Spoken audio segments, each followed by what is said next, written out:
back if you've just joined us. You're watching the news at 10 on Channels Television, coming to you live from Lagos and Abuja. Reminder of our top stories. Rumble in Aso Rock as 4 ministers get the boot on a day some ministerial nominees face the Senate. House of Representatives investigate alleged lawmakers' defection for dollars. CBN Governor Sanusi advocates more bite for the war against graft by strengthening anti-corruption laws. And international peacekeepers fail to prevent ethnic cleansing of Muslims in the Central African Republic.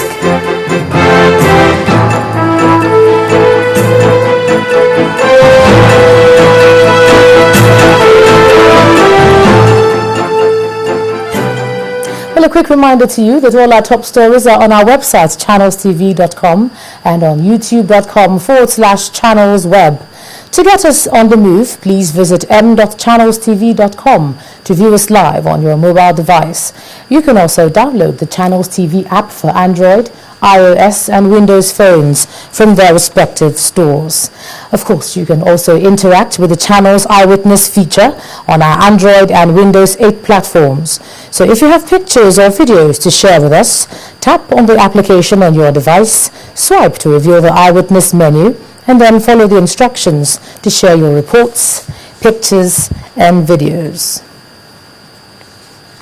Well, some of you are already doing so, and here are some of the eyewitness reports that we've received today.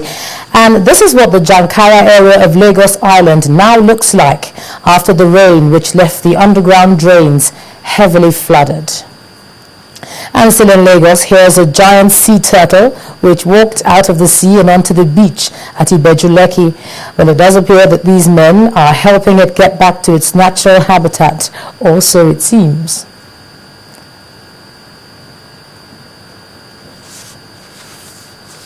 Well, moving now to Abuja, here's Linda Akibe. Hey, Linda. Thank you, Joma, and welcome to the nation's capital. The governor of the Central Bank of Nigeria, Lamido Sanusi, says corruption thrives in Nigeria because there are several loopholes the people capitalize on to perpetrate the vice. The CBN boss made this remark at the 30th anniversary lecture of Udo Udoma and Bello Sagi barristers and solicitors in Lagos. Mr. Sanusi, who is the guest lecturer, notes that corruption can be tackled headlong if the right governance structure and legal framework are in place. Now, why are you talking? 30 years of defending the genuine rights of their clients, Udo Udoma and Bello Sagi barristers and solicitors look into the future, not without some reservations. We need an environment where the fundamental underpinning that the law provides to keep a civilized society functioning properly is recognized as well as respected. It's only in such an environment that the provision of higher quality legal services can be truly recognized and properly compensated. Perhaps in his thoughts, these are just the right comments to build his on as he walks up the podium invited by his look-alike, Bello Asage. In his 2-hour unwritten speech, Sanusi insists that a right governance structure put in place will clean up the rot in Nigeria's system. You know, we're very polite in this country. You know, if somebody takes money and says, I have paid subsidy, I don't pay subsidy, we talk about human repatriation. We don't say criminal theft. You take non-remittance, reconciliation. You come to public hearings and ask them to explain what they did with the money. You know, in the past, you said, you know what you did? You stole the money. Bring it back, go to jail. That's why I do not study law. I don't understand all of these things. Udo Udoma, a former senator, is the founding partner of the 30-year-old law firm. He says the right economy paves the way for growth. We appreciate, as a law firm, which is a commercial law firm, that we operate within a milieu, that what happens in the economy impacts on us. We are already one of the largest law firms. We want to double our size. Inasmuch as the law regulates and guides every activity in all sectors, the CBN governor believes that it should not at some point be used as cover-up tools for ills in the society. Loretta Chiogo, Reporting for Channels Television News. Contraband goods worth over 36 million naira have been impounded by the Federal Operations Unit, Zone C of the Nigeria Customs Service. The items were seized at various locations across states in the southeast of the country. They include 274 bales of second-hand clothing and 24 bales of sample lace materials.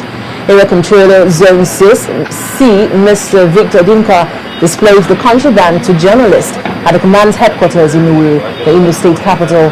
He said 2 suspects were arrested with the second-hand clothing along Ituku Ozala, Enugu Aba Road, after his men got a tip-off that some bales of the goods were concealed in a truck along with 45 cartons of noodles.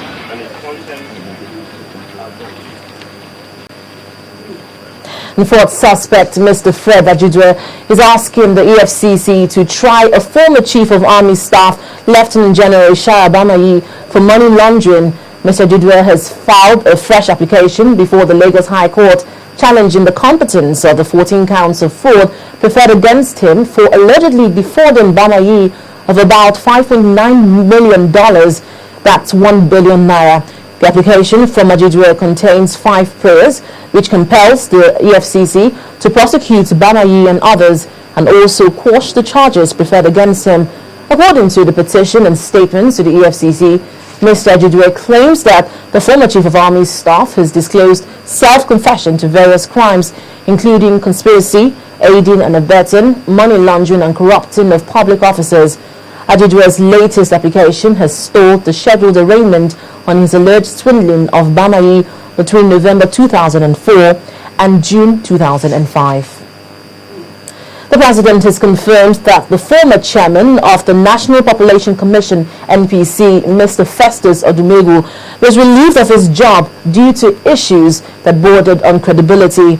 President Goodluck Jonathan made this known while swearing in 2 special advisors, the new chairman of the NPC and some of its commissioners, and a commissioner in the Independent Corrupt Practices and Other Offences Commission, ICPC.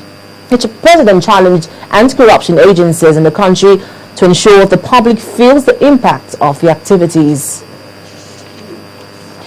Ekiti and Osun states are gearing up for their governorship elections, and politicians have been urged to maintain law and order at all times.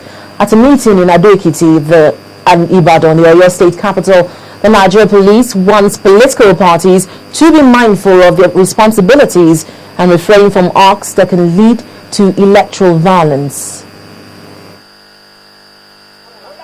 The first set of elections in the country are getting closer. As expected, politicians and political parties will soon be busy canvassing for votes from the electorate. And as they go about the business of vying for political offices, the Nigeria police has decided to enlighten the stakeholders in 2 states preparing for their governorship polls. In Ekiti State, the Assistant Inspector General of Police in charge of Zone 8 urged the politicians to play the game by the rules as stipulated in the country's electoral laws. Ekiti may have some share of crime and criminality, but I can say that it is tolerable and not out of hand. Of course, we are still on ground to continue our work, whether the state is peaceful or not. We will conduct ourselves, I mean members of our party, within the ambit of the law of this land. We have been doing that and will continue to do that.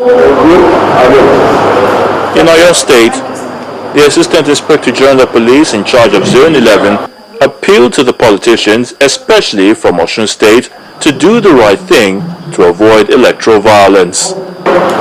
That it becomes imperatively unlawful for anyone to organize rally without police permission. And now that is currently going out, I will not accept any excuse for any disobedience being denied. There have been several meetings between the police hierarchy and political parties before now. However, members of the public want the Nigeria police to do more in providing adequate security.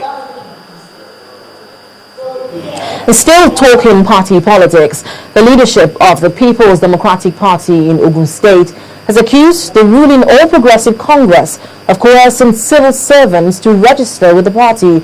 At a meeting attended by officials and members of PDP in Ijebu-Ibo area, the state chairman of the PDP, Bayo Dayo, alleged that civil servants are being forced either to register as APC members or forfeit their salaries. However, the publicity secretary of the APC in the state, Shola Lawal, describes the allegation as frivolous, challenging the PDP to provide evidence for its claim.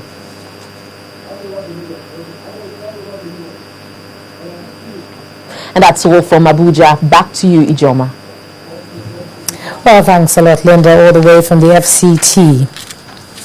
All right, we're going to go on another short break, and when the news at 10 returns, the Delta State Governor, Emmanuel Ibraga, hosts Southern Nigeria People's Assembly. Do join us again.